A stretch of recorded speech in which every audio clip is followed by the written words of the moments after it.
Então, boa tarde, bem-vindos ao último dueto deste congresso, o terceiro de todos os que temos tido aqui ao longo destes 3 dias, ao fim do dia. Hoje temos um dueto cujo título é Caminhos e Descaminhos da Antropologia, e os nossos 2 convidados são o Wilson Trajano Filho e a Cristiana Bastos. O Wilson Trajano Filho, além de ter nome de imperador, é doutor em Antropologia pela Universidade de Pensilvânia, ensina no Departamento de Antropologia da Universidade de Brasília e é atualmente pesquisador associado do Max Planck Institute for Social Anthropology. As suas áreas de interesse são várias, sobretudo a antropologia da África, com ênfase nos temas da história do colonialismo português em África, formação e reprodução das sociedades crioulas da alta costa da Guiné, cultura popular e análise dos rituais e formas narrativas em sociedades africanas. A Cristiana Bastos é doutorada pela City University of New York, é investigadora do Instituto de Ciências Sociais da Universidade de Lisboa e as suas linhas de pesquisa têm incidido sobre dinâmicas de população, mobilidade, antropologia médica, antropologia histórica e estudos sociais da ciência. Os contextos em que trabalhou incluem o Algarve Interior, o Brasil, os Estados Unidos, Lisboa Contemporânea, Goa Colonial e África Lusófona. Para além disso, tem também dado aulas em várias instituições fora de Portugal, como a Brown University, University of Dartmouth e outras espalhadas pelo mundo fora. Portanto, temos aqui 2 convidados muito internacionais, que nos vão então falar dos caminhos e descaminhos da antropologia. Como temos feito nos outros dias, após o dueto deles, abriremos o debate à assistência, mas ressalvo que hoje temos mesmo de ser mais cuidadosos com o tempo, porque hoje temos o jantar final e, portanto, como ainda temos a seguir a nossa sessão plenária final também pela professora Carmen Real, temos mesmo de terminar isto cedo para começarmos a sessão plenária às 6h30. Muito obrigada. Obrigada. Deixa eu dizer, a única coisa que combinámos foi que o Trajano começava. O resto vai ser espontâneo para não gastar. Bom, e Clara, deixa eu te contar uma coisa muito importante na minha biografia já extensa. Ele está virando, tá vendo? Já não é essas coisas. A minha formação original em música. E ela poderia ter dito que eu acho que era um bom compositor, mas um péssimo improvisador. Acho que talvez seja por isso que eu tenha largado a música. Então, eu fico numa situação aqui complicada, que eu estou conversando com a Cristiana e conversando com vocês ao mesmo tempo. Eu não tenho esse treino profissional que esse pessoal de televisão tem. Então olha só para mim. Só olho para vocês, vou fingir que vocês não existem, é um negócio complicado. Mas isso, nós temos que falar sobre caminhos e descaminhos, né?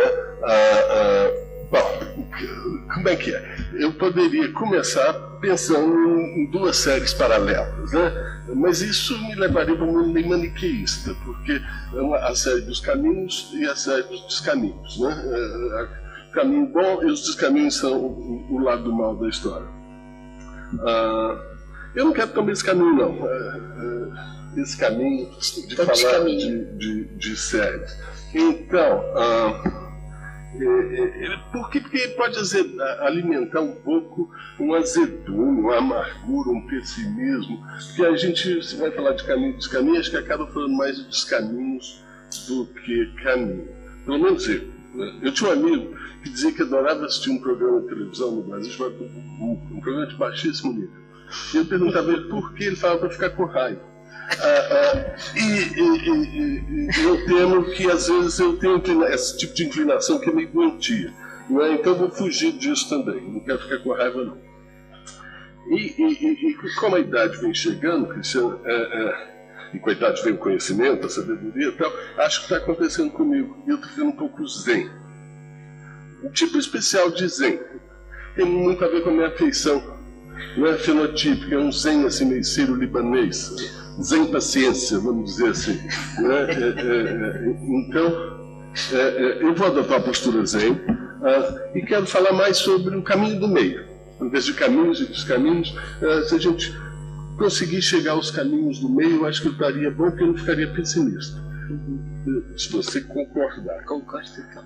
A outra coisa, antes de te passar, é que eu acho que é complicado falar de caminhos e descaminhos, ou o caminho do meio, na antropologia, assim, na antropologia. Ponto. Ainda bem que a Clara falou um pouquinho da gente e tornou explícito quem nós somos. Ou seja, nós falamos de um lugar. A antropologia, assim, ponto, eu não sei se existe.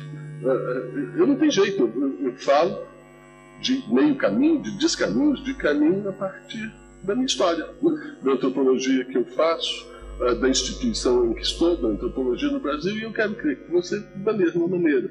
Então, muito desse caminho do meio que eu gostaria de refletir um pouco, tem muito a ver com o meu lugar de fala, ou seja, tem muito a ver com a antropologia que eu faço no Brasil, com os meus colegas,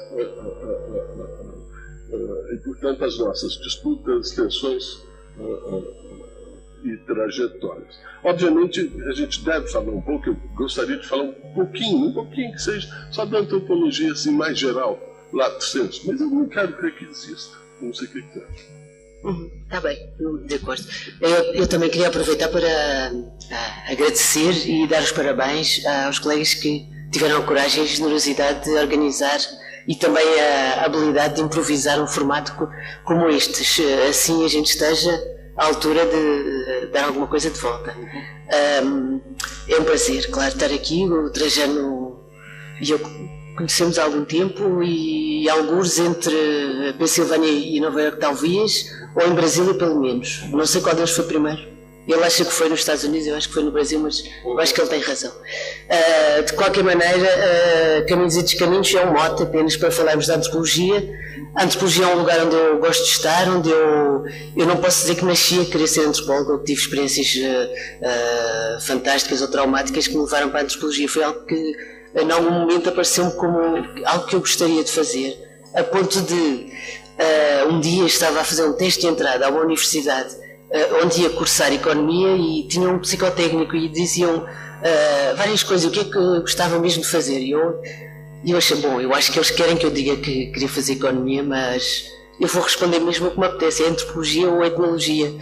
E não jogou contra mim, depois aceitaram-me, eu é que desaceitei mais tarde e assim que abriu a antropologia fui fazer isso. Então acho que é um lugar onde não só eu, mas acho que todos os que estão presentes gostam de estar ou escolheram estar. Alguns servem de contraponto, como se viu em algumas sessões, dizer que não gostam, não devíamos gostar, está tudo errado e temos uma relação má com o nosso passado, mas isso acho que quase que serve para dizer que, olha, talvez você não goste, mas todos nós gostamos e achamos que está bem obrigada. A relação com a história pode ser revista, com a nossa história de disciplina, pode ser revista, quanto a mim é revista mais do que devia, está sempre a ser revista.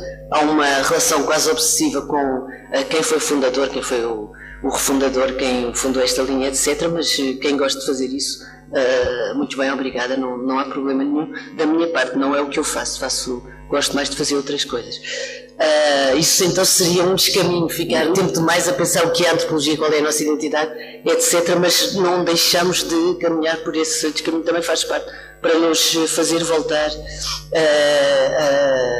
ao caminho. Bom, eu tenho a dizer que circulei por algumas sessões desta reunião, vi que os caminhos estão aí em força, as pessoas estão a trabalhar sobre coisas reais, com muitíssima diversidade, com profundidade, com uma capacidade de criar não só objetos novos de conhecimento, mas objetos que permitem ir mais longe, para além do conhecimento académico ou especializado em que a disciplina se mexe. Portanto, eu achei magnífico o que vi nas sessões de hoje. É muito...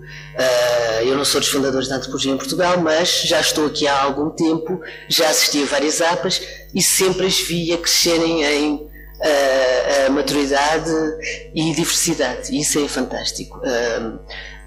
Houve momentos em que não se sabia onde é que andava a APA, não se sabia onde é que andávamos nós, e eu penso que os colegas têm respondido, colegas alunos mais velhos, mais novos, têm respondido de forma muito positiva, entusiástica e massiva sempre que há uma reunião. É claro, não está aqui toda a gente, alguns não puderam vir, estão com concursos, estão com pouco dinheiro, estão com crises pessoais, etc. Mas estão aqui suficientes pessoas de Portugal e do Brasil e de Espanha e de talvez outros lugares em número suficiente para mostrar que é um lugar onde muitos de nós gostam de estar, se lembram de estar e gostam de partilhar e ir mais longe, e cada um que vai para casa depois deste encontro certamente vai com algo mais de si próprio, do que conheceu. Agora, eu tinha a minha minicábula com 4 pontos, era apenas de dizer, bom, temos múltiplas motivações, há aqui espaço para tudo, até para aqueles que gostam de falar de um cânon da antropologia. Parece que ontem estava uma espécie de... Eu às vezes senti-me como se estivesse a viajar até os anos 90, não só pelo tom de agonia pós-moderna, como lembrando do Harold Bloom e do cânon da literatura ocidental, ou lá o que era, das guerras culturais, em que havia os bons que estavam escritos no passado, e depois o resto era tudo desinteressante e decadência. Esse tema já há muito na cultura ocidental e fora dela, da idoneidade do ouro, que nós devemos conhecer melhor e esquecer o que temos à nossa volta. Então, é interessante que isso ainda existe, é quase uma espécie em extinção, ou alguma coisa que devemos estimar para nos lembrar que somos múltiplos e somos variados e diferentes, e até recompormos o que fazemos de positivo. Quando alguém dizer, olha, o cânon é só isto, espera aí, eu não estou nesse cânon, o que eu gosto de fazer é outra coisa. Então, temos isso, temos também já uma mostra de caminhos que houve até no primeiro dia, de possibilidade de entrar no espaço público e criar. Houve até um bocado de lamento, dizer que os antropólogos não são chamados suficiente. O conselho que eu tenho a dar é: cheguem-se à frente, escrevam nos jornais, façam blogs. Há blogs, há Antropocoisa, há uma data de blogs que são escritos por antropólogos. Obrigada. Ontem o Filipe inspirou-me, portanto, aos nossos organizadores e todo o público. Então,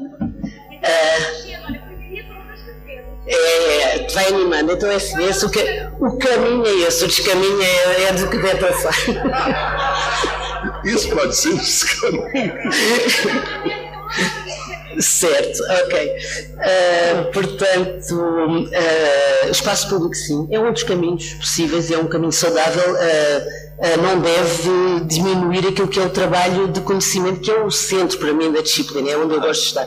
É um lugar de conhecimento que é distinto, é um lugar de conhecimento que para alguns é imediatamente compensador, portanto descobre coisas que não descobria nos outros lugares.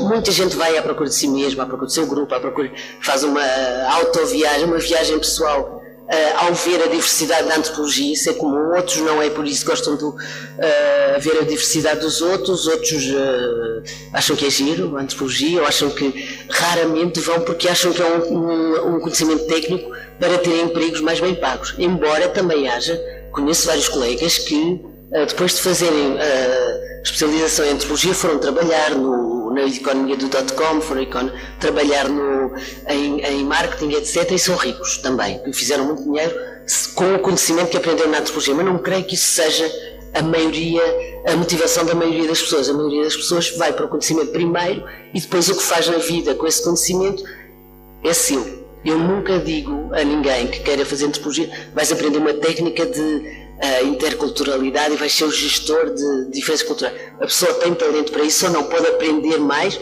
por ver muitos exemplos. Como dizia, é muito raro eu citar o Lévi-Strauss, mas eu por acaso neste caso vou citar, porque ele dizia uma coisa, não é nada Lévi-Straussiana, que é: só se pode aprender a fazer etnografia lendo muitas etnografias. É como só se pode aprender a escrever lendo muita literatura, só se pode aprender a gerir diferença, etc, vendo muitos casos e, se possível, participar de muitos casos, com os pós-terreno, com ouvir os mais velhos ou os pares falarem dessas situações e estar preparado para outras situações que não se vai aprender equacionado na escola nem na sala de aula. Aprende-se a fazer. É como o cientista de bancada também pode até ver o manual de instruções do microscópio, mas só ao lado dos outros é que aprende mesmo a decifrar o que está no laboratório. Portanto, é uma forma de conhecer particular que alguns de nós, é assim que eu vejo, eu penso que não sou, cria uma forma de olhar para o mundo particular, diferente, que nós achamos que enriquece. Há quem acha que é inútil o nosso conhecimento, como acho que é inútil a história, ou acham que é inútil a literatura, mas há gente a achar tudo sempre de todas as maneiras.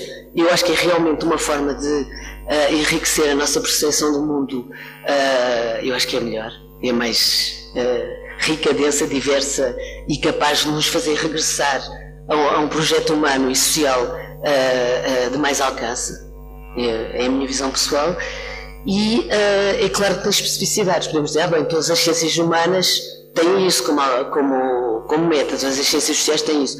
Mas aí temos uma fronteira que se cria em articulação com as outras disciplinas vizinhas. É um pouco diferente da sociologia por A, B, C, pelo método, pela forma, pela história de trabalho com os objetos de conhecimento que temos, pela própria história disciplinar, pela maneira como nos organizamos. Claro, temos sempre aquela coisa, os qualitativos, os da história, são contexto, são os freaks, etc, etc, não gostam de números, não gostam de estatísticas, ou se diferenciamos da história não tanto por eles trabalharam no tempo e nós trabalhamos no contemporâneo, isso também, mas não só, é uma forma de olhar diferente também, de trabalhar com questões e com uma organização que vem da história da disciplina, que está entranhada em nós sempre, todos nós, acho eu, na formação que temos, vamos incorporando a história da disciplina, não precisamos andar a citar os antepassados sempre, mas citamos muito também. E, bom, acho que já falei um bocado demais, mas daqui a bocado regresso à minha coisa, passava-te a palavra, é como eu vejo a multiplicidade de caminhos que, claro, se descaminham de vez em quando para coisas mais absurdas, mais desafiantes, mas temos esta pluralidade pela nossa frente. Eu acho que é isso. Se tem duas coisas que provavelmente nós temos uma concordância plena e total, é que o fazer antropologia hoje, de modo geral, eu acho que aqui, lá e quase em todo lugar, é muito rico, é muito diverso. É muito difícil, portanto, a gente tentar pensar, é muito difícil, e eu acho que é muito mal a gente querer pensar numa antropologia homogênea, unívoca e tal. Isso acho que é uma concordância plena. Há espaço para muitas antropologias, desde que boas. Talvez a gente não tenha um consenso muito grande acerca do que seja uma boa antropologia, mas que há espaço para muitas antropologias, é claro que há. E eu quero crer que a antropologia vive uma fase legal, porque, sabe aquele negócio antigo dos anos 80, no Brasil tinha um programa de televisão chamado Malu Mulher, era horrível. Porque as mulheres todas propunham aos seus maridos discutir relação. Eu tenho uma péssima lembrança disso. Mas, em suma, isso é porque eu quero falar sobre casamentos. E a antropologia tem feito bons casamentos. O casamento da antropologia com a história, por exemplo, acho que é um casamento super exitoso. É o que você faz muito, eu faço. Eu tenho visto vários dos nossos colegas fazerem. É um senhor casamento, é um casamento muito exitoso. Muito feliz. Um casamento com a sociologia, de vez em quando dá uma encrencazinha aqui, dá uma encrenca ali, mas também é um casamento feliz. Né? É verdade que esse negócio do qualitativo e quantitativo, mas isso é uma bobagem. Eu tive um aluno uma vez que estava tendo muito insucesso. E eu fui perguntar para ela qual o problema, ela olhou para mim e falou: professor, o meu problema para me formar é o X. Eu falei: qual o X? Não entendi. Ela falou: é o X. Eu falei: que X, menino? Ela falou que o negócio X está para não sei o que. Era estatística aplicada, não consegui ser aprovada nas disciplinas de estatística. E aí ela dizia: a antropologia é qualitativa e a sociologia é quantitativa. Não, tem espaço para um pouco de tudo na nossa disciplina. Então, a primeira coisa que eu quero deixar marcado, porque eu acho que nós pensamos muito próximo, há uma variedade, uma riqueza muito grande e, em geral, tem a ver com bons casamentos que temos feito. Com a história, eu prezo muito com a história. Cada um vai prezar, né, um casamento particular. Um casamento com a história é bom, um casamento com a sociologia é bom, até com essas outras áreas que não são tão familiares a mim ou a você, sei lá, essas coisas da psicologia, da cognição, mas há bom espaço para isso, para a antropologia voltar aquele projeto original do conhecimento. Eu só não gosto muito, mas eu não vou desenvolver muito aqui, não, porque depois vocês vão brigar comigo. O casamento com a filosofia, porque ele nos deixa um pouco para baixo. O antropólogo, quando se mete a filósofo, em geral, se estrepa um pouco e a gente fica numa posição um pouco inferior. Mas, em suma, mas mesmo assim há bons casamentos. Então, eu acho que esse é um bom ponto. Eu acho que é um ponto que nós concordamos, e eu acho que isso seria uma característica geral da antropologia hoje. Agora, eu começaria a encaminhar alguma coisa para a antropologia de onde eu vivo, que eu faço, que talvez seja um bom contraponto para você também falar um pouco da antropologia de onde você faz, de onde você vive. Porque certamente terá muita comunalidade, mas certamente terá, por razões na sua história, algumas diferenças. Por exemplo, no Brasil, eu acho que a antropologia está vivendo uma fase inicial, é verdade. Vocês conhecem aquele negócio de médico, e a médica ele fala assim, você está com pré-diabetes? Fulano teve uma ameaça de infarto. Eu nunca vi ameaça de infarto, mas em suma, nós vivemos uma fase inicial, vamos dizer assim, de obesidade, né? No Brasil, ou de gigantismo. A antropologia brasileira, isso eu acho que com certeza é muito grande, ela está muito grande, né? Quantitativamente ela está muito grande, são muitos antropólogos, são 21 programas, agora já daqui a pouco serão 23, 22 e mais um outro 23, são 4.000 antropólogos. Isso é bom, isso não é mal não, mas precisa de um pouquinho de regime. Eu não quero dizer para a gente virar modelo, atriz, aquela anorexica, não é nada disso, não é minha estética, né? Mas minha mãe sempre falava que crescer e engordar é uma coisa boa. Mamantrópolo, né? É porque se a gente cresce muito, engorda muito, haja comida. Haja comida quer dizer, haja dinheiro, haja emprego. E eu não sei qual é o nosso limite, por exemplo, no Brasil. Eu sei que talvez seja um bocado diferente daqui em Portugal, mas eu temo que nós precisamos chegar num caminho do meio, porque daqui a pouco, se eu me lembro bem, por exemplo, há 10 anos atrás, 90 e tantos % dos nossos mestres e doutores estavam empregados no ensino. Vocês podem falar ensino/pesquisa, mas era mais ensino do que pesquisa, porque era naquelas universidades particulares e tal. Isso tem um limite. E chega um momento que bate esse limite e não haverá mais. Ou seja, nós precisamos de aquela coisa saudável, de estar com um bom peso. Esse é o meu caminho do meio.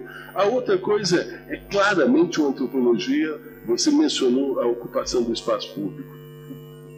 Pelo que eu conheço da antropologia, porque muito mais do que na antropologia portuguesa, a antropologia brasileira tem um espaço no espaço público, né? Extremamente comprometida com minorias, movimentos sociais, populações subalternas, vamos lá, fracos oprimidos de modo geral. Isso é bom? Isso é ótimo, isso não é bom, isso é ótimo, né? E há uma plena ocupação no espaço público. Mas de vez em quando, em alguns casos pontuais, também é voltar ao caminho do meio, não é o comprometimento em si ou a ocupação do espaço público em si que é bom, porque frequentemente fica pouco eficaz. Tá? E eu acho que fica pouco eficaz quando esse comprometimento se banaliza. E frequentemente a antropologia é aquela coisa do marketing e da publicidade, uma exposição excessiva no espaço público desvaloriza a figura no mercado. Esses atores de televisão conhecem muito bem esse negócio. Eles se regulam bem para não aparecer demais. Não é porque se perde a eficácia, o comprometimento vai embora, num certo sentido. E esse é um momento muito especial, porque vivemos lá no Brasil os 2 últimos anos, as nossas minorias têm sido objeto de campanhas, às vezes, verdadeiramente virulentas, né? E esse é um momento onde a eficácia do nosso comprometimento deveria estar muito grande. Mas se a antropologia se banaliza nessa ocupação, eu quero crer que a eficácia diminua. Não estou dizendo que isso aconteça, não, mas esse é um perigo, esse é um risco que nós todos temos que levar em consideração. E para terminar esse vamos dizer, bloco, o comprometimento e a ocupação do espaço público também importante, Mas a antropologia não se faz só com isso. Nós somos, sobretudo, dê o nome que quiser dar, a depender do tipo de antropologia que se faça, mas nós também somos cientistas, ou intelectuais, ou o termo americano escola, e em larga medida, até o nosso comprometimento vive da nossa reprodução enquanto cientistas, intelectuais, escolas, professores, pesquisadores, escolha o termo que quiser. Né?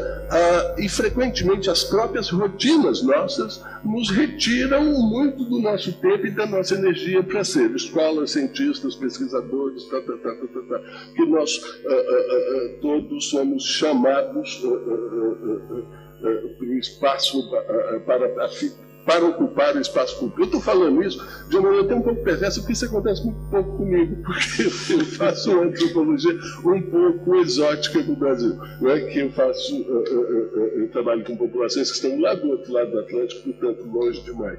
Mas talvez esse seja um bom mote para você pensar comparativamente o que acontece por aqui. Não sei. Obrigada. Eu estou de acordo com muito o que dizes e também acho que alguns casamentos funcionam muito bem e outros são difíceis, e totalmente com a filosofia e com os estudos literários também nem sempre corre bem. Eu acho um total descaminho transformar a nossa disciplina em estudos bíblicos, estudos de textos passados e recompor para ver onde é que está a verdade da coisa, etc. Bom, quem gosta muito de fazer isso, há muitas disciplinas que o ensinam a fazer isso bem. Nós temos outras coisas muito mais interessantes para fazer e as quais passam por aquilo que é o central na antropologia, que é o desorganizar aquilo que temos como certo, reorganizarmos com aquilo que outros têm como certo, que a gente pode gostar ou não, pode até discordar eticamente do que se está a passar. Há já sociedades que são extremamente sexistas, extremamente hierarquizadas e com as quais nós temos que temporariamente nos organizar para poder chegar àquela lógica e àquela sociabilidade e depois nos dessocializar novamente e ressociabilizar a nossa. Esse caminho que nos transforma e transforma o nosso conhecimento é o único, acho eu, na disciplina, na antropologia, e permite-nos criar condições de conhecimento e um tipo de saber que nos permite depois reintroduzir nas nossas práticas profissionais, que podem ser nas empresas, podem ser no ensino, podem ser na frente da saúde, podem ser na frente da pequena política ou da grande política. São outras coisas, são sempre outras coisas quando está a mão do antropólogo, a meu ver, do que quando não está. Portanto, isso que é aquilo que nós sabemos fazer melhor, é onde devemos apostar mais, na minha opinião, não em ser medíocres filósofos, medíocres intérpretes de textos, etc. Às vezes somos também medíocres historiadores, talvez, não sei, mas acho que a antropologia tem trazido à interpretação de situações do passado uma riqueza que os colegas de história têm agradecido. E a mesma coisa com a sociologia. Tem funcionado muito bem algumas frentes comuns no campo do urbano, do rural, etc. A complementaridade de métodos e de perspectivas que as disciplinas também pode-se dizer para a geografia, há autores que a gente não sabe situar se é na geografia, se é na antropologia, se é na sociologia do espaço, etc. E aí funciona muito bem.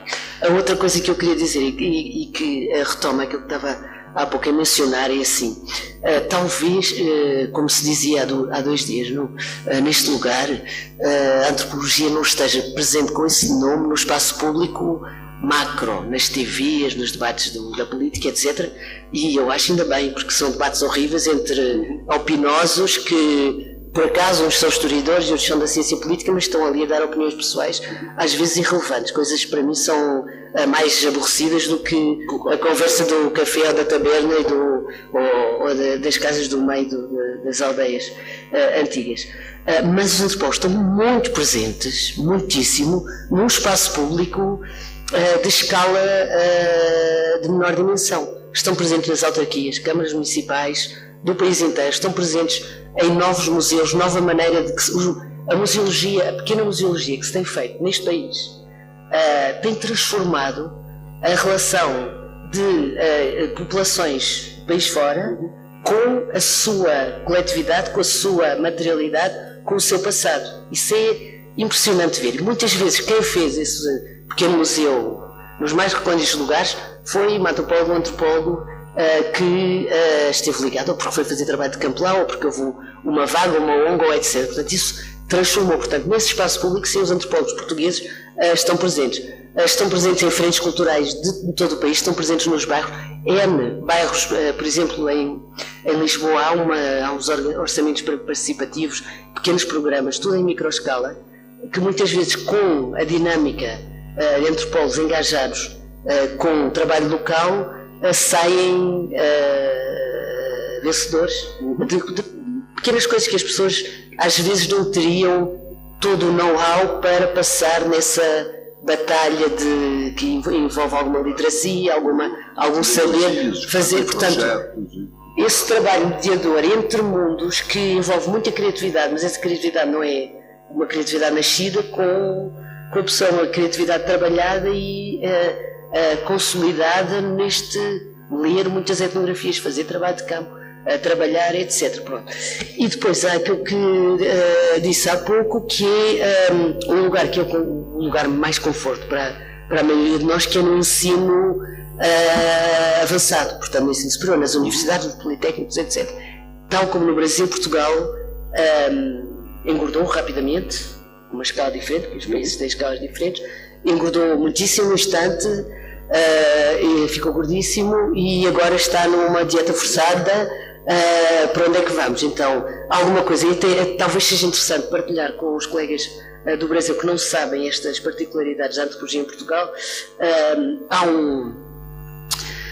Havia uma antropologia de regime low profile ligada à administração colonial do século XX, mas low profile, não era uma coisa do regime, tinha tido uma versão raciológica antes da Segunda Guerra Mundial, depois uma versão mais culturalista, mas estava associada ao regime, mas não tinha um impacto muito grande. De uma forma mais low profile ainda, mas não deixando de ser encaixada no regime, embora não fosse oficial, alguns colegas discordarão muito disso. Havia uma etnologia que silenciosamente ia levantando os costumes e tradições, mas uma tradição folclorista. Ao mesmo tempo havia uma ideologia do que era o país, criada dentro do salazarismo, que foi impingida a todos nós. Eu ainda apanhei isso, ainda nasci no tempo da ditadura, e juntava-se a isso uma ficção de glória ligada às descobertas que daria a identidade dos portugueses. Portanto, isso era a ideologia dos anos 70 e, na minha leitura, só nos anos 80 é que realmente nasce a antropologia em Portugal, é que é uma antropologia social, moderna, livre destas coisas. E então, nos anos finais de 70, digamos, finais de 70 e 80, há todo um caminho para fazer, que é recuperar a realidade, ver afinal que país é este. E as pessoas vão, isso surge, havia um curso na escola, que era o ISPU, etc., ligado, que se transformou radicalmente numa escola do regime para uma escola de esquerda e de avançada, muito progressista. Depois foi fechada porque era progressista demais para o regime que depois veio a seguir. Entretanto, criou-se um curso na Nova, rapidamente, na Universidade Nova, rapidamente encheu de alunos desejosos de conhecer o país, de procurar antropologia, e eu estava entre eles. E depois, mais tarde, vários colegas, estavam o Robert Joll, o Joaquim Paes de Brito, vários outros colegas que davam antropologia no ISCTE, que era uma escola que tinha sociologia, criaram uma ou outra antropologia social mais moderna ainda. Portanto, de repente já há 2 cursos de antropologia high-tech, chamando dezenas e dezenas de alunos. E depois o outro curso que tinha sido fechado voltou a abrir. Portanto, de repente há 3 cursos de antropologia em Lisboa apenas. Depois, em Coimbra, havia uma tradição de antropologia biológica, etc., fundo também, e depois, mais tarde, ainda um curso de antropologia aplicada aqui na UTAD, com o polo de Miranda do Douro, que era ligado à antropologia do desenvolvimento aplicado. Foi um curso muito bonito e que eu lamento muito que não exista com o formato que tinha. Tenho muita pena, espero que um dia volte a renascer como tal, porque tinha uma função importantíssima. Isso é uma coisa que eu gostava de dar força aos colegas da UTAD para lutarem por essa realidade. Portanto, de repente, entre os anos 80 e 90, está estudos cheios, colegas vão ensinar nos politécnicos de Leiria, etc., porque é uma expansão do ensino superior e médio, onde há lugar para tudo isto. Bom, tudo isso parou, parou de crescer o sistema universitário, continuam a formar-se alunos, já foi mais ou menos, ficou, não digo fechado, mas chegou-se a um termo do primeiro ciclo de reconhecer o país e as pessoas expandiram para outros terrenos. Primeiro num esforço também de reconhecer ver o que é que está por trás de outros mitos do Império, o colonialismo, Palópolis, lusofonia, etc, etc. Portanto, muitos trabalhos foram feitos, países de fala portuguesa, etc, etc. Parece imperialista visto de fora, e se calhar é para alguns, e se calhar é bom, mas é um discurso subversivo também de criticar o que é essa entidade da lusofonia, que os antropólogos são sempre muito críticos. E depois, mais tarde ainda, passou-se para um ciclo de antropologia total, com populações, não tem nada a ver com o ciclo do Império, nem com Portugal. Portanto, como produção científica, eu acho que a antropologia portuguesa está magnífica.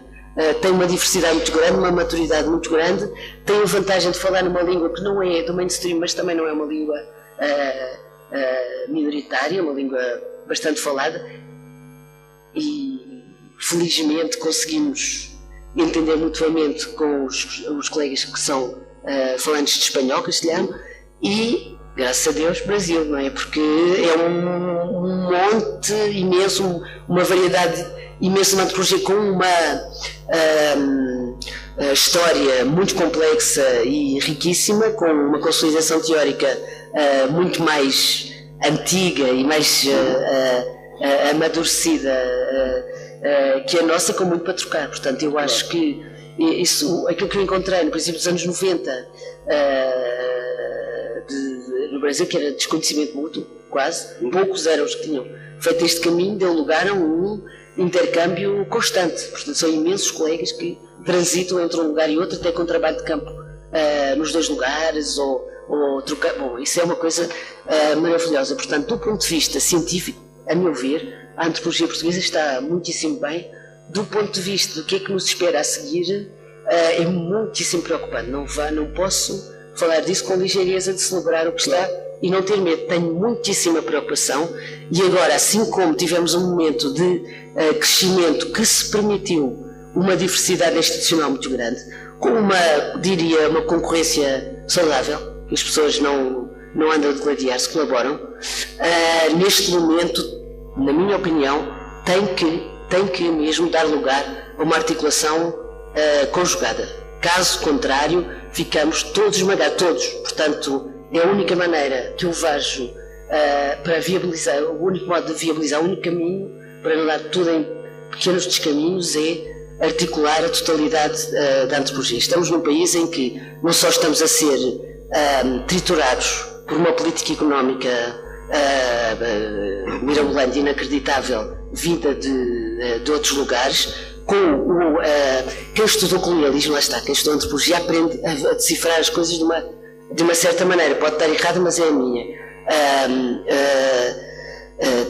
Parece igualzinho ao que se passou nas situações coloniais do século XIX, ou antes ainda, que é uma elite local autoconsolidada numa oligarquia, pactua com forças externas para ganhar essa elite local que está no governo. Desculpem eu estar a ser tão direta e brutal com um governo que foi democraticamente eleito, mas está a pactuar com forças externas para triturar a população portuguesa e fazê-la passar por exagerados sacrifícios e situações de penalidade absolutamente desnecessários. Não é? Nenhuma política económica com cara humana precisava de passar pelos exageros de cortes salariais, de despedimentos, de desemprego que estamos a passar. Portanto, estamos numa situação terrível em que a educação e a ciência são dos que estão a ficar mais na mira desses ataques. Estamos num país onde há, eu não sei quem foi a pessoa que disse isso, mas foi alguém do governo que disse que a história não servia para nada, que os cursos de história eram uma inutilidade, deviam acabar todos, etc. Isto é uma coisa tão grotesca, e só não digo animalística para não ofender os animais, porque isto é uma coisa impensável. Portanto, eu só não disse antropologia, não sabe o que é, certamente. Agora, se a história é desnecessária, mal estamos nós. Portanto, isto para dizer o quê? Estamos numa situação em que tudo aquilo que é o nosso financiamento pode ser posto em causa. As bolsas estão diminuídas drasticamente, os dinheiros para esta APA foi conseguida com milagres, estamos quase todos nós às expensas próprias aqui, nem uma pequena viagem entre Porto e aqui, etc. Se consegue 2 departamentos, vamos sobreviver. Mas temos que organizar articulações muito boas para poder sobreviver bem e continuar a produzir aquilo que só nós conseguimos fazer e que é fundamental para podermos ter uma consciência de nós e uma visão crítica que nos permita ir para além dessa pobreza mental que neste momento está a afetar o nosso governo e a afetar aqueles que tomam decisões por nós e que estão a empenhar a vida de várias gerações desnecessariamente. Portanto, tivessem pessoas um pouco mais... Eu não posso dizer que se tivessem antropólogos no governo, faziam melhor, porque são um bocado desorganizados, às vezes não sabem fazer contas, etc. Mas pessoas com um bocadinho mais de educação e pessoas que tivessem talvez estudado mais antropologia para serem o que são, para serem políticos, juristas, economistas, etc., se tivessem um pouco mais de exposição à diversidade cultural e à complexidade de situações humanas e abrisse um pouco mais até o seu lado de poder estar no lugar do outro, que é algo que, por exemplo, no governo atual parece que não existe, e nós ganhamos necessariamente se fazemos antropologia, ser capaz de mudar de perspectiva e ir para um lugar do outro. Eu acho que estávamos num mundo melhor. Portanto, nesse lado, dessa maneira, nós podemos não estar diretamente na antropologia aplicada, mas a antropologia está sempre estaria a devolver a capacidade de transformar o mundo para melhor do que se não existisse. Portanto, recado aos colegas, unam-se todos, unamos todos, porque é a única maneira de continuar a trabalhar em antropologia decentemente, que a situação neste momento é de dieta forçada e possivelmente fome generalizada e colapso geral. Portanto, há que inventar formas boas de continuarmos a trabalhar com dignidade. Eu vejo com muita preocupação mesmo isso que sucede aqui. Eu tenho 5 minutos. Tá. Porque eu acho que nós passamos por algo, talvez não tão dramático assim, mas passamos por alguma coisa bastante perversa, eu diria 15, 20 anos atrás. A política da marreta, a política da desconstrução, ela é terrível porque ela é fácil de ser feita, destruir a comunidade intelectual que provavelmente demorou algumas gerações para se configurar, é muito fácil. A gente consegue destruir instituições em 1 ou 2 ou 3 anos e depois refazer é extremamente complicado.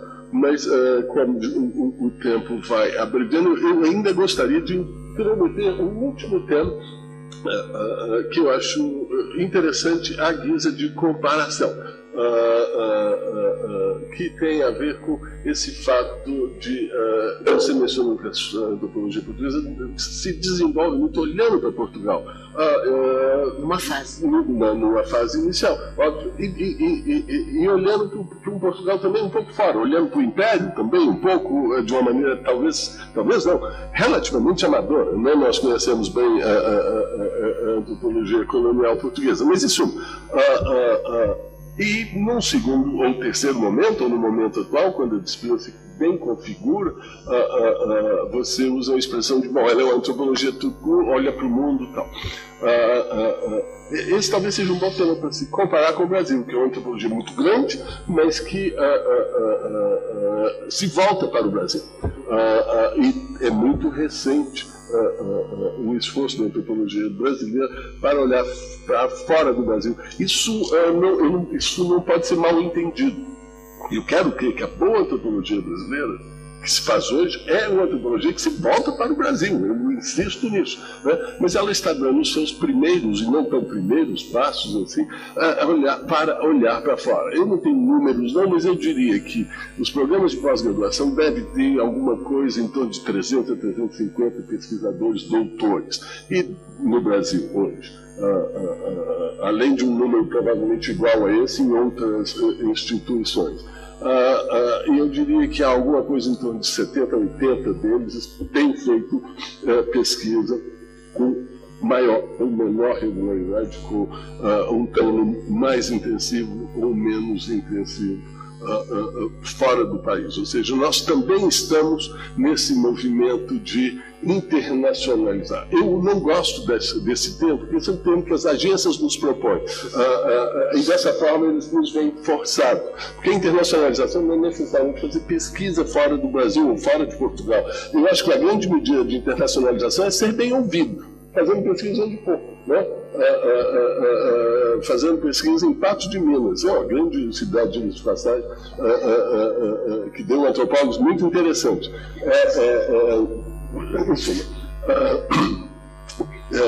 Mas vamos lá,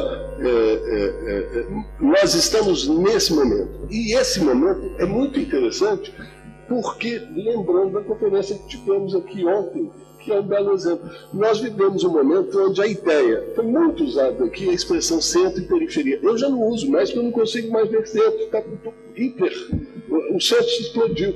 Concretamente, explodiu ontem, nós tivemos uma conferência de uma colega da Sérvia. A antropologia portuguesa, a antropologia brasileira é periférica. Bom, a periférica, se eu for pensar no momento antigo de uma plena hegemonia anglo-saxã, essa plena hegemonia anglo-saxã, eu não sei em que medida ela existe. E essa internacionalização que vivemos e que vocês vivem, apesar das agruras, tem permitido diálogos absolutamente interessantes, porque pelo menos novidosos, criativos. Para mim não tem nada mais interessante do que um antropólogo brasileiro estudando em África dialogar imediatamente com seus colegas africanos, com mais um colega indiano, um colega de um centro de estudos africanos. Eu estou falando do meu caso, mas isso poderia ser replicado para qualquer outro lugar.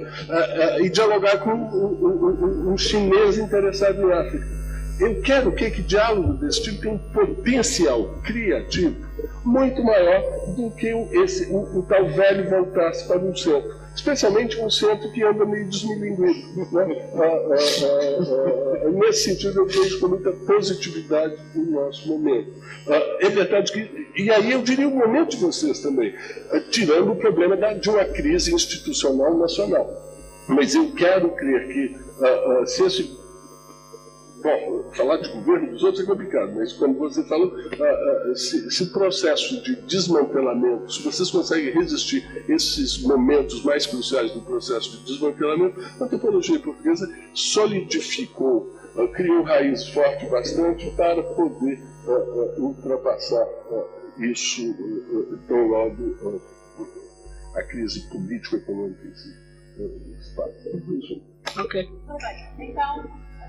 Se houver perguntas. Bem, eu tenho duas questões. Uma delas tem a ver com essa questão da antropologia no espaço público. Né? Nós valorizamos ou não valorizamos?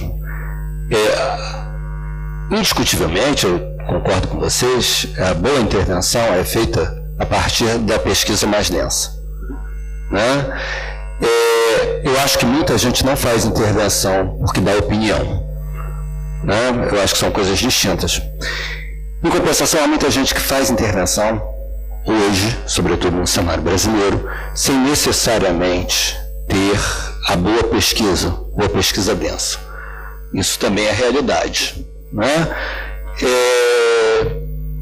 Podemos fazer algo para isso?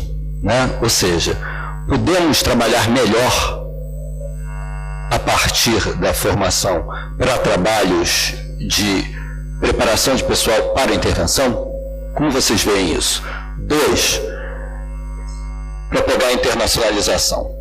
É certo que a gente não tem, eu concordo perfeitamente com a explosão dos centros, mas eu acho que nós temos ainda, pelo menos no caso brasileiro, eu pergunto como fica isso para Portugal, uma produção essencialmente de consumo de teoria. Né? Pergunta: etnografia é a nossa grande produção ou nós continuamos idealizando o que seja produzir teoria e a boa teoria não está embebida nos dados, como nós dizemos, mas está apenas em textos teóricos, porque o consumo continua sendo de uma via, né? Bom, posso começar? Antônio, eu não tenho dúvida que nós podemos dar passos extremamente importantes e com extrema eficácia atuando na formação. Eu acho que a gente deveria concentrar, no meu programa nós estamos pensando seriamente em dedicar uma parte substancial do nosso esforço para uma formação bem adequada para uma atuação eficaz, eficiente e densa no espaço público. Porque o diagnóstico você fez, então eu tenho plena concordância com ele. Eu acho que sim, há um espaço grande para ser ocupado por nós, professores, pesquisadores mais sêniores. Devemos quase que, num certo sentido, abandonar um pouco as nossas veleidades até de pesquisa, eu diria, para dar uma atenção especial a um processo formativo que tenha mais eficácia no comprometimento, que é importante, é grande, mas frequentemente perde eficácia por razões que você aponta. Essa é o primeiro ponto. O segundo ponto é: eu vejo com mais positividade. A segunda questão. Eu quero crer que eu sou provavelmente o mais velho, o mais antigo, pelo menos dessa geração da antropologia da pós-graduação moderna, a fazer pesquisa em África. E eu não babo para teorias do Antigo Norte. Eu produzo as minhas e quero crer que gradativamente elas estão sendo ouvidas. E eu quero crer que se a gente não toma essa posição, eu acho que essa é uma posição que se toma individualmente, em termos de grupo, em termos de programa, em termos de instituição. Se a gente não toma essa posição, a gente continuará a babar ovo. Há muita, desculpa essa expressão, babar ovo faz sentido? Engraxar. Engraxar. Prestar reverências. É curioso, é perverso, porque nós não acreditamos na teoria fora de estar embebida na etnografia, mas adoramos engraxar, ainda adoramos. Né? Ontem, se me permitem, alguém fez uma pergunta perversa, maravilhosamente perversa. Perguntou sobre os clássicos. O Oscar não respondeu e o Felipe respondeu falando do Jorge Dias. É legal. Será que a gente só pode ter clássico morto?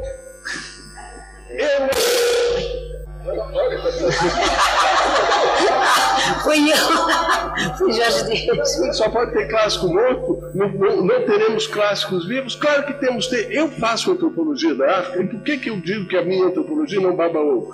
Porque eu faço, basicamente, tendo como pano de fundo, obviamente, toda a minha formação. As pessoas estão aqui, então eu vou citar. Tendo, obviamente, a minha formação, mas conhecendo a obra do Antônio Carlos, da Carla, da Suzana, de todo um conjunto de colegas que não fazem antropologia da África, mas que me informam de várias outras maneiras. Isso é parte do meu background. Eu quero que com a Cristiana aconteça a mesma coisa. Se nós, portanto, eu não mais acredito, Antônio, nessa divisão intelectual do trabalho. E esse diálogo inusitado, em vez de esse diálogo sul-sul, se fala muito em diálogo sul-sul, esse diálogo meio inusitado com o Senegal, com a Sérvia, com o Centro de Estudos Africanos, sei lá, na China, eu acho que é o que permite a gente romper um pouco com essa perversa divisão social do trabalho acadêmico antigo. E nós produzimos etnografias, por exemplo, teoria para nós.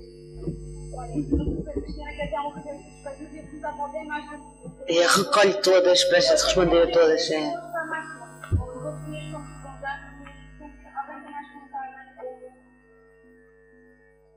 Eu recolho todas e respondo a todas uma vez. Sim, sim. Concordando, mas discordando parcialmente com o Wilson. Eu não creio que o centro e a periferia, enfim, sem falar dos aspectos económicos, ele está a entrar pela porta adentro aqui. Quando nós olhamos para a situação da Europa, percebemos que é o centro a mandar e as periferias a obedecer, pelo menos as suas elites.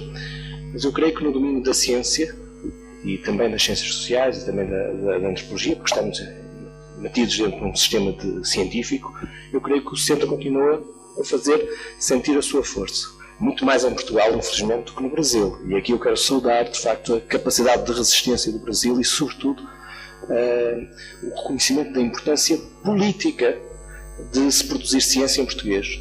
É que o sistema científico em Portugal está montado, infelizmente, para valorizar aquilo que é justamente que serve os interesses do centro.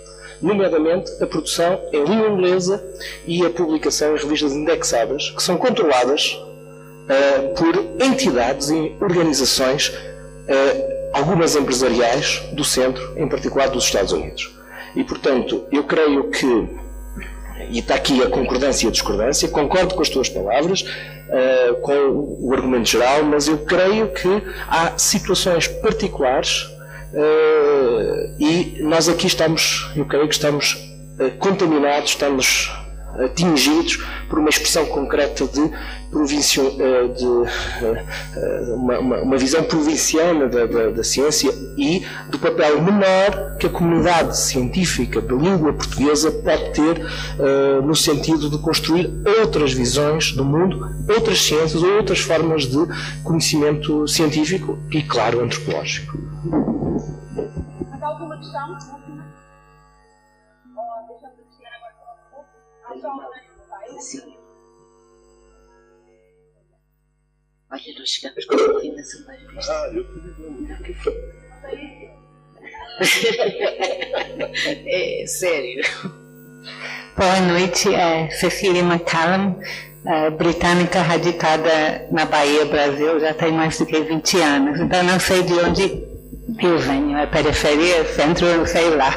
Mas eu queria fazer uma observação a partir dessa perspectiva de trabalhar com antropologia na Bahia e no Brasil, que assim, eu concordo plenamente com a posição zen, né? Eu estou completamente a favor de ser zen, mas eu acho que a gente não pode ficar no meio caminho quando eu penso exatamente em relação a tudo que está acontecendo, por exemplo, nos últimos 2 anos, embaixo de um governo da esquerda, supostamente, né, em relação às minorias, a questão da terra, né, e a chegada enorme dos interesses dos multinacionais, né, a produção de soja, venda para a China e tudo isso. Então eu acho que o papel dos antropólogos é exatamente ir no caminho oposto e sair para fora. Então, assim, meio caminho em alguma situação, mas em termos de, eu vejo assim o papel dos antropólogos, um dos papéis múltiplos dos antropólogos no Brasil, além de dar todo o apoio às minorias ou às pessoas que se acham em situações subalternas, né, é realmente de tentar falar para aqueles que detêm poder e seus filhos, né, a gente dá aula para os filhos deles e tentar chegar além da academia, né? Então eu acho que nesse sentido tem que ser total, radical, como dizem. Ok, está bem. Eu vou tentar responder. Deixa depois ele também. António, espaço público sim, mas é uma coisa tem 2 lados. Eu também vi, como o Gustavo falou na primeira sessão, também vi antropólogos do lado da CIA, também vi antropólogos e cientistas políticos crentes que podiam ir ao Afeganistão fazer mediação cultural. Um deles acabou rebentado num navio que o transportava. Também vi isso. Então, às vezes é um projeto político que precisa ser explicitado e não é necessariamente, nem sempre, embora seja o da maioria de nós, aquele que está do lado dos que foram subjugados por estruturas de poder que têm interesses privados e que não são os dessas populações. Na maioria serão esses, mas às vezes também há antropólogos, como se sabe, no Brasil também, do lado dos fazendeiros, do lado, etc. Portanto, isso é uma coisa, sim, mas não podemos esperar que daí ganhe uma causa mais próxima daquela em que acreditamos quando estamos do lado das populações oprimidas. Mas sim, estou de acordo completamente. Quanto à internacionalização, e respondendo à outra pergunta também, eu estou completamente de acordo que estamos reféns de critérios ridículos. Eu luto contra eles sempre que posso. Agora luto pessoalmente contra eles, portanto, desde que se começou no meu próprio instituto, a minha própria instituição criou um sistema de hierarquização de pontos que é inacreditável. Um algoritmo que também, sem ofender, eu diria uma chinesice inacreditável, sem ofender a cultura chinesa. E realmente somos reféns. Isso só significa que de facto há posições periféricas. Quem adota esses critérios está realmente com falta de poder para dizer não, deve ser assim, deve ser de outra maneira. Felizmente eu circulo entre mundos e circulo entre outros mundos onde se diz o que é importante é ler o que se faz e ler pode ser numa língua ou noutra, mas vamos olhar para o produto, não para quantos pontos tem. Felizmente também na minha instituição já deram a volta depois do algoritmo louco e já estão mais interessados em ver o que é que as pessoas produzem. Eu quando respondo pessoalmente a isso é que desde que isso começou a ser a loucura deixei de me interessar por revistas internacionais, comecei a entrar em livros sem interesse nenhum, mas com pessoas que me davam prazer, etc. Mas eu não estou à procura de emprego, ou pelo menos acho que não estou, então não posso dizer para toda a gente fazer o mesmo. As pessoas depois vão ser submetidas a critérios e grelhas que as vão valorizar por aquilo. Portanto, as pessoas têm que ter um meio termo pessoal em que se lembrem que existe esse critério, que não é o único, não é a verdade da vida, mas vão ser avaliadas nesses tempos. Têm que criar estratégias pessoais de resposta a essa situação de, não vou repetir que é colonialismo, etc, etc, mas é uma situação que certamente é gerada por uma estrutura de poder desigual em que nós não estamos a dizer aquilo que nós achamos que deve ser feito. Não sei se... Eu só quero ainda tenho mais uma coisa, só uma coisinha mais. Ainda relativamente ao espaço público e ao que nós podemos contribuir. É assim, nós